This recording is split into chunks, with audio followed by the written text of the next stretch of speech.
தமிழ்நாடு முழுக்க வறட்சியின் காரணமாக வரலாறு காணாத தண்ணீர் பஞ்சம் ஏற்பட்டிருக்க நிலையில 4 தலைமுறைகளாக குடிநீருக்காக ஆற்றுக்குள் ஊற்று தோண்டி குடிக்க வேண்டிய நிலையில் இருக்கிறாங்க இந்த சிவகங்கை பகுதி மக்கள். இத பத்தின ஒரு செய்தி தொகுப்பு. தமிழகத்தில் மிகவும் வறண்ட மாவட்டங்களில் சிவகங்கை மாவட்டமும் ஒன்று.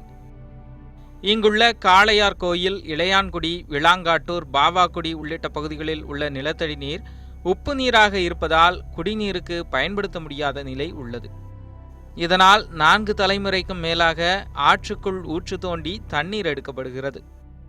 ஒரு குடம் தண்ணீருக்காக பல கிலோமீட்டர் தூரம் வரும் இப்பகுதி மக்கள் 1 மணி நேரத்திற்கும் மேலாக காத்திருந்து ஊற்றிலிருந்து வரும் தண்ணீரை அகப்பை மூலம் சேகரித்து குடிநீராக பயன்படுத்துகின்றனர்.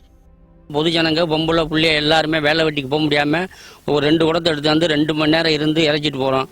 ரொம்ப 2-3 ட்ரிப்பு இது மாதிரி நடந்து ஒன்றும் ஆகலை.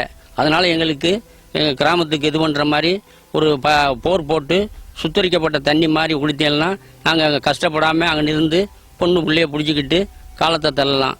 2009ஆம் ஆண்டு திருச்சி முதல் ராமேஸ்வரம் வரை 700 கோடி ரூபாய் மதிப்பில் 5 நகராட்சி, 11 பேரூராட்சி, 18 ஒன்றியங்கள், 3163 கிராமங்கள் பயன்பெறும் வகையில் காவிரி கூட்டு குடிநீர் திட்டம் அமல்படுத்தப்பட்டது.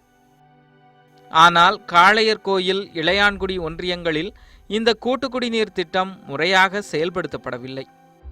நாங்கள் 3 தலைமுறையாக இங்கே ஆற்றுல தண்ணி வந்து குடிக்கிறோம். இருக்கிற தண்ணி பூரா உப்பு தண்ணி. ஆற்றுல நாங்கள் சோறாக்குறது, மோக்கிறது எல்லாம் செலவுமே எல்லா தண்ணியுமே எங்களுக்கு ஆற்று தண்ணி தான். பல ஆண்டுகளாக ஒரு 4 தலைமுறை 5 தலைமுறை உள்ள காலத்தில் இருந்து இந்த தண்ணி மோந்துக்கிட்டே இருக்கான். ஆனால் காவேரி தண்ணி வர்றதையும் நாங்கள் பயன்படுத்துகிறோம். இது வந்து மழை பெஞ்சா ஊறிடும். கொஞ்சம் வறட்சியான நேரத்தில் அந்த தண்ணி வரலைன்னு வைங்க, இதில் தான் ஆளுக்கு ஒரு வீட்டுக்கு ஒரு பானை அப்படின்னு கணக்கு பண்ணி நாங்கள் மோந்துக்கிட்டு போகிறது. இதுதான் குடிநீர். சோழபுரத்தில் 2.5 ஏக்கர் பரப்பளவில் ஊரணி வெட்டி அதை ஊர் மக்களே பராமரித்து அதில் மழை நீரை தேக்கி வைத்துள்ளனர். செம்மண் பூமியில் தேங்கியுள்ள கலங்கிய நீரை தேத்தாங்கொட்டையை பயன்படுத்தி தெளிய வைத்து குடிக்க பயன்படுத்துவதாக அவர்கள் கூறுகின்றனர். தண்ணி ரொம்ப கம்மியாக குறைஞ்சிருச்சுன்னா தேத்தாவதை போட்டு தேத்தி இந்த தண்ணியை தான் யூஸ் பண்ணுவோம். வேறு தண்ணி நாங்கள் எதுவுமே பயன்படுத்த மாட்டோம். மினரல் வாட்டரும் யூஸ் பண்ண மாட்டோம். எங்களுக்கு இந்த தண்ணி தான் தேவை.